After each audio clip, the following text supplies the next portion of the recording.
Шалом. Недельная глава Везот Габраха. Это последняя недельная глава, которую мы читаем в Пятикнижье Моисеевом. Вот благословение, которое пришло к нам через Моше Рабейну, который принял закон Божий, и через закон Божий приходит благословение, как в предыдущих главах мы именно этой книги уже слышали, где перечисляется: благословен ты будешь в городе, благословен в городе, то есть в бизнесе, благословен на поле, везде в семье, на всяком месте будет благословение, как верхние, так и нижние источники будет Всевышний низ посылать через закон, ибо вот здесь благословение, как настоящее, так и будущей вечной жизни через соблюдение заповедей Божьих, как в Танахе в Исаии 48 главе 18 стихе Всевышний говорит: если бы ты внимал заповедям моим. В предыдущей недельной глава мы говорили о Зейну, где Моисей обращается и говорит: внимай небо, я буду говорить, и слушай земля. И вот если бы ты внимал, слушал заповеди мои, то мир был бы твой, как река. Мир переводится шалом, также имеет коренные слова цельность, совершенство, то есть человек достигает цельность, совершенства, потому что нету именно заповедям какое-то ограничение, заповедь весьма обширна, глубока, всему есть предел, предел жизни человека в теле, в этом предел животному, предел всему, дереву, растению, но заповедь весьма обширна, глубока. Мы можем познать ее ширину, глубину. И вот именно здесь, на земле, когда мы в теле, сколько доступно нашему разуму, мы проникаем день и ночь, размышляем в Торе Господнем, и благословение исходит. Господь открывает нам очи, и мы видим чудеса Торы Господней, заповедей Божьих. А сама заповедь, Соломон пишет, притча 6:23, она есть свет, назидательное поучение, путь к жизни. И вот заповедь, она поучение и путь, ведущий нас в вечную обитель нашу.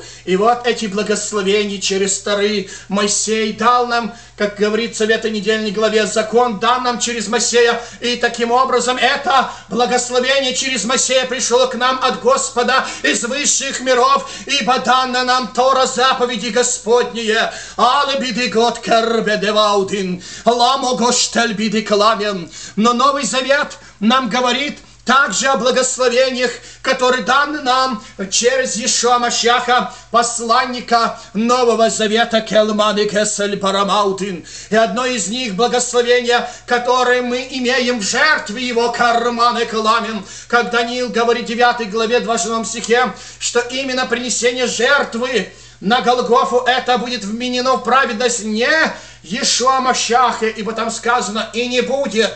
Слово на русском «и не будет» означает: не будет вменено ему это в заслугу праведность, но это будет заслугу праведность тем жителям планеты Земля, которые примут эту жертву, веру Иешуа Машиаха, и получат благословение во Христе в Иешуа Машиахе, ламани гемен, прощение всякого греха, ибо кровь Иешуа Машиаха очищает нас от всякого греха, говорит Иоанн, Послание 1 глава, 7-8 стих. А также мы имеем и другие благословения именно в Иешуа Машиаха, как земные, так и духовные. Написано 1 Коринфянам 1 глава с 5 по 7 стих. Павел говорит, что в нем, в Иешуа Машиахе, вы обогатились всеми благословениями, то есть именно обогатили всяким словом, всяким познанием, всякой премудростью, всяким разумением духовным. Алабады кемен, ибо свидетельство Иешуа Машиаха, дары Духа Святого утвердились у вас, кермани, о келбидигот каламана, рамана кемен. Свидетельство Иешуа, это дары Святого Духа, они утвердились у вас, В Иешуа Машиахе мы имеем всякое духовное благословение. Алабар декемен. Ибо слово Иешуа Машиаха вселяется в нас обильно со всякой премудростью. Колоссянам 3:16. О гебель биди караман денгемен. Мы имеем полное благословение в Иешуа Машиаха. Павел пишет римлянам 15 глава 29 стих. А также и духовные благословения в небесах. Ефесянам 1:3. Мы имеем во Христе в Иешуа Машиахе. О, дорогой Калмане, мой брат иудей Кармене Камен, я молюсь ежедневно утром во время шахарита, утренней молитвы. Я молюсь за тебя, Кармане, всякого жителя иудейского народа, еврейской души на планете Земля и на территории Святой Земли, дабы Дух благодати сошел на тебя, Дух умоления, и ты познал сие благословение. И многие еще не познали сего благословения, который говорит сия недельная глава, дано нам благословение через Тору, через Моисея, который дал нам Тору, и вот это благословение Моисеева. Много еще сынов Израиля не совершило тшувы, поэтому должны молиться, что пришли к этому благословению, к Торе, к мицвам, заповеди соблюдать. А также мы должны молиться, чтобы наш народ пришли именно к тому благословению, который говорит Новый Завет, который в Иешуа Машиаха, Алабидекемен, что мы могли получать ежегодно прощение, очищение грехов наших, что мы могли обогатиться всяким духовным разумением, всяким богатством Слова Господнего, Арбидекемен, дарами Духа Святого, Арбидекел Мингот Камене, Орбидекемен, нужно тебе, сын Израиля, находящийся на территории земли Святой Израиля, и не планете Земля, сын Израиля, я обращаюсь к тебе.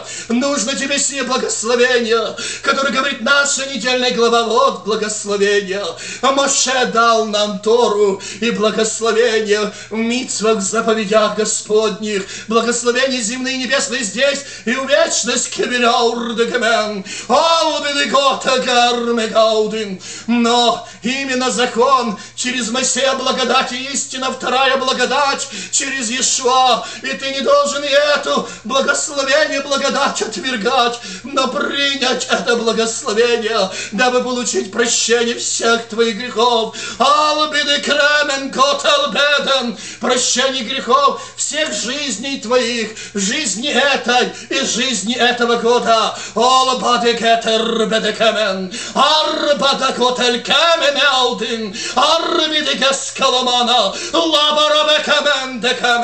Прежде всего, как говорит Писание, я обращаюсь к тебе, иудей. Приди, прими это благословение, прими Тору Господню, прими Иешуа Машиаха, это благословение. А затем я обращаюсь ко всем жителям планеты Земля, ко всем народам, принять Тору Господню, это благословение, которое дано нам Моисеем, и принять благословение, данное Иешуа Машиахом, дабы ты пел песнь Моисея и Агнца, и тогда, и только тогда ты победишь зверя во всей полноте, ты победишь весь эгоизм, ты победишь именно зверя, и начертание имени, образ его, ты победишь его в полноте, ибо ты будешь петь Моисея, песнь Агнца и песнь Моше Рабейну. Откровение 15 глава 2-3 стих. Те, которые поют песнь Моисея, песнь Агнца, они победили зверя, образ его и начертания. Необходимо тебе эту песнь принять, эти благословения. Арбедекемен. Тору Господню данную через Моисея, и жертву Иешуа Машиаха данную через Иисуса Христа. О, прими и будешь благословен. Аминь.